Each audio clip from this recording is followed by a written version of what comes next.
Manufacturer export and merchant export. Suppose करिए कि X Y Z pharmaceutical limited एक company है जो कि मेडिसिन प्रोड्यूस करती है। क्या करती है? मेडिसिन जो है वो बनाती हैं। और ये जो कंपनी है वो क्या करती है कि डायरेक्टली जो भी वो मेडिसिन बना रही हैं वो सीधे क्या करती हैं, एक्सपोर्ट करती हैं अदर कंट्रीज में।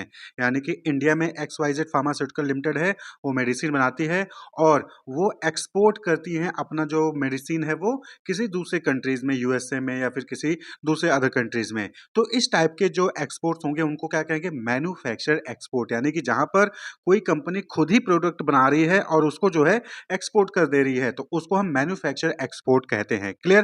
तो यहां पर क्या हो गया? मैन्युफैक्चर एक्सपोर्ट का मतलब ए पर्सन और organisation who manufactures goods and export or intend to export such goods. यानी कि वो एक्सपोर्ट करेगा, फिर उसका इंटेंशन है कि वो गुड्स को एक्सपोर्ट करने वाला है, तो उसको हम मैन्युफैक्चर एक्सपोर्ट कहेंगे। कब कहेंगे? जब वो खुद ही बनाकर एक्सपोर्ट कर रहा है। क्लियर? तो manufacture procure inputs, manufacture goods at his factory and export finish product to other countries. तो यहाँ पर क्या होता है? तो मैन्युफैक्चर एक्सपोर्ट में मैन्युफैक्चर का खुद का जो है वहां पर फैक्ट्री होता है, जहां पर वो जो है प्रोडक्शन हाउस होता है, जहां पर वो जो है प्रोडक्ट बनाता है, गुड्स को डेवलप करता है और उसके बाद जो है वो एक्सपोर्ट कर देता है। तो the manufacture export procures the export order and export in their own name. तो जो मैन्युफैक्चर एक्सपोर्ट होते हैं, तो जब भी कहीं किसी दूसरी कंट्री से कोई ऑर्डर आता है तो वो जो है एक्सपोर्ट ऑर्डर को प्रोक्योर करेंगे, रिसीव करेंगे और अपने ही नाम से जो है उस प्रोडक्ट को दूसरे कंट्री में सेल करेंगे। तो अगर X Y Z pharmaceutical limited ने कोई मेडिसिन बनाया है तो वो X Y Z pharmaceutical limited के नाम से ही एक्सपोर्ट करेंगे।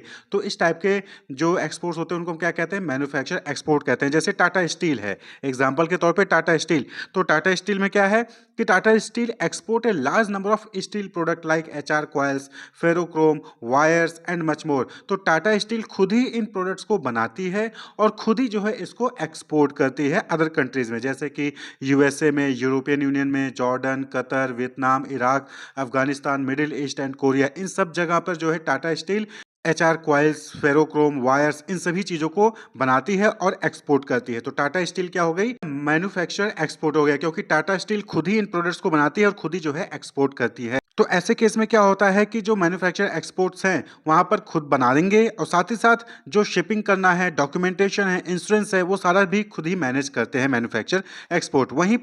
वहीं पर सपोज करिए कि X Y Z pharmaceutical limited जो कंपनी है वो मेडिसिन बना रही है, लेकिन ये खुद एक्सपोर्ट नहीं कर रहे हैं। एक कंपनी है एकेडी एक्सपोर्टर, वो क्या कर रहे हैं? वो मेडिसिन जो है X Y Z pharmaceutical company से जो है वो प्रोक्योर कर लेते हैं अपने नाम पर और उसके बाद एकेडी जो एक्सपोर्टर्स हैं वो एक्सपोर्ट करते हैं दूसरी कंट्रीज को। यहां पर बात को समझिएगा कि बना कोई और रहा है और उसको एक्सपोर्ट कोई दूसरी कंपनी कर रही है अपने नाम से। यानी कि जिसने बनाया है उसके नाम से नहीं, जो एक्सपोर्ट कर रहा है वो अपने नाम से जो है दूसरी कंट्री में एक्सपोर्ट करेगा। सपोज कि X Y Z pharmaceutical limited ने जो है प्रोडक्ट बनाया, मेडिसिन बनाया, एकेडी एंटरप्राइज एक्सपोर्टर ने जो है एक्स वाई जेड फार्मास्यूटिकल से वो प्रोडक्ट परचेज कर लिया, उस पर अपना नाम लगाया, अपना लोगो लगाया, अपनी पैकिंग की और जो है उसको दूसरे कंट्री में एक्सपोर्ट कर दिया। तो इस टाइप के एक्सपोर्टर को हम क्या कहेंगे? यहाँ पर मर्चेंट एक्सपोर्टर कहेंगे। यानी कि ये क्या करते हैं? ट्रेडिंग का काम कर रहे हैं, एक से खरीदा दूसरे को जाकर बेच दिया। क्लियर? तो इनको हम मर्चेंट एक्सपोर्ट कहते हैं। तो यहां पर क्या हो गया? मर्चेंट एक्सपोर्ट का मतलब ए पर्सन और organisation engaged in trading activity and exporting और इंटेंडिंग टू एक्सपोर्ट गुड। यानी कि ये ट्रेडिंग कर रहे हैं, एक पर्सन से, मैन्युफैक्चरर से प्रोडक्ट को परचेज करेंगे, अपना नाम लगाएंगे और जो है दूसरे को जाकर सेल कर देंगे। क्लियर? तो ये मर्चेंट एक्सपोर्ट्स कहलाते हैं। Procure goods from manufacturer and export in their on firms name. ये मैन्युफैक्चरर से प्रोडक्ट को परचेज कर लेंगे और अपने फर्म के नाम पर जो है एक्सपोर्ट करते हैं, तो उनको हम मर्चेंट एक्सपोर्ट कहते हैं। Merchant exporter does not have their on manufacturing unit और प्रोसेसिंग फैक्ट्री। तो मर्चेंट एक्सपोर्ट क्या है? उनका खुद का जो है मैन्युफैक्चरिंग प्लांट या फिर जो फैक्ट्री होती है वो खुद का नहीं होगा, क्योंकि ये तो किसी और का बनाया हुआ प्रोडक्ट जो है परचेज करते हैं और जाके एक्सपोर्ट करते हैं। क्लियर?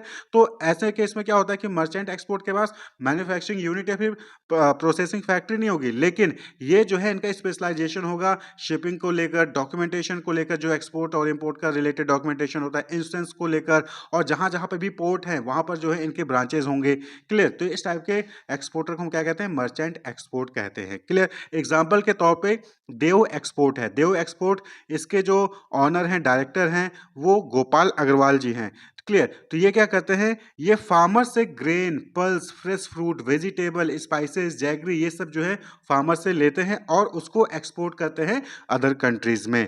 तो ये क्या हो गए, मर्चेंट एक्सपोर्ट हो गए। खुद नहीं उगाया, फार्मर जो उगा रहे हैं उनसे जो है यहाँ पर उन्होंने प्रोक्योर किया और उसको जो है पैकिंग की और जो है अदर कंट्रीज में एक्सपोर्ट कर दिया। तो दैट इज मर्चेंट एक्सपोर्ट। लेकिन टाटा स्टील में क्या था, टाटा स्टील में उन्होंने खुद जो है एल्युमिनियम से रिलेटेड प्रोडक्ट्स बनाए, स्टील से रिलेटेड प्रोडक्ट बनाया और उसको जो है एक्सपोर्ट कर रहे हैं। इसी तरह से वर्धमान टेक्सटाइल है, तो वर्धमान टेक्सटाइल जो है cotton yarn, fibre, sewing thread, fabric, इन सब से रिलेटेड जो है वो प्रोडक्ट मैन्युफैक्चर करते हैं और US, Japan, South Asian countries, Spain, Germany, UK, इन सब जगह पे जो है उसको एक्सपोर्ट करते हैं। तो ये सब मैन्युफैक्चर एक्सपोर्ट हो गए। खुद बना के एक्सपोर्ट कर रहे हो, मैन्युफैक्चर एक्सपोर्ट। किसी दूसरे द्वारा बनाया गया सामान परचेज करके अपने नाम से एक्सपोर्ट कर रहे हो तो मर्चेंट एक्सपोर्ट। होप कि आपके डाउट्स क्लियर होंगे। Wish you all the best, keep watching.